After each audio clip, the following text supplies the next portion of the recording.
I wanted to take a moment and reflect on the passing of Jimmy Carter, our nation's 39th president. I must confess, I had taped a previous eulogy of sorts for President Carter back in April when we began this channel, thinking that his passing was pretty near since he had announced going into hospice care.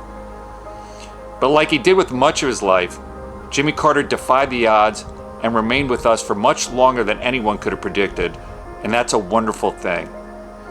We did a short video wishing Jimmy a happy birthday when he turned 99 not long ago, which mostly reflected on his extraordinary marriage to his wife Rosalind, who he first met when he was 3 and she was just a week old. It's a great story, a link in the description box if you want to watch the video. While a good many of you had comments of well wishes for a happy birthday, I was surprised and a bit dismayed at how many viewers felt obligated in that particular video to point out that he was a terrible president in their estimation. I wasn't dismayed that people hold that point of view. I certainly don't think he belongs on Mount Rushmore.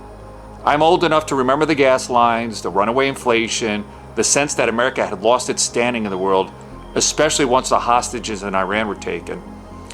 The late 70s were a pretty bleak time for this country, no doubt about it. I could still see those tanks rolling into Afghanistan as a young boy. I was dismayed that so many people took the opportunity of that birthday video. Again, we essentially were celebrating his 70-plus year marriage to Rosalind to dump on the man, especially knowing that the end was probably near. I found that really troubling. Look, I'm not trying to sanitize his time in office or let a eulogy cover the way we think about his presidency. As our regular viewers know, we're not into rewriting, sugarcoating, or canceling history. We're about telling it, plain and simple. Our 300-plus videos are a testament to that. And there's a reason why Jimmy Carter got waxed by Ronald Reagan in 1980.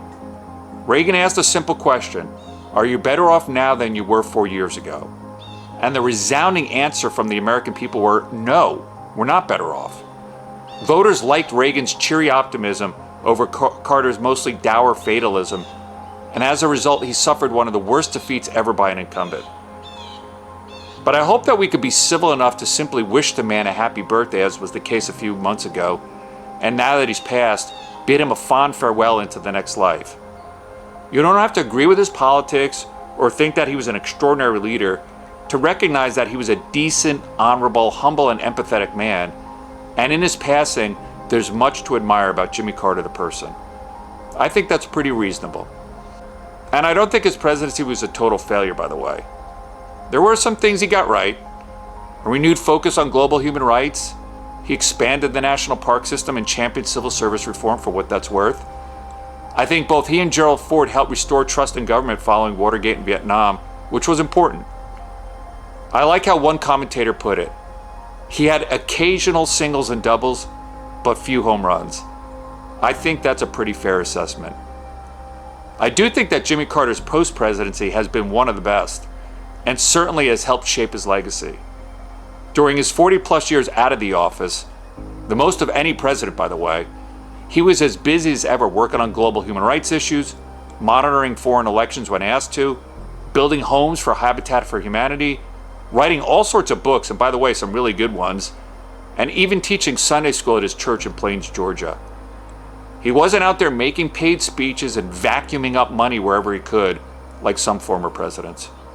He was just being Jimmy Carter, and I appreciate that. Irrespective of what you think of his presidency, the man was a stand-up person and an honorable human being. I really hope we could all just recognize that and appreciate it. Again, nobody's arguing to etch his face onto Mount Rushmore, but I think as a nation, we should bid Jimmy a blessed farewell and thank him for serving our country.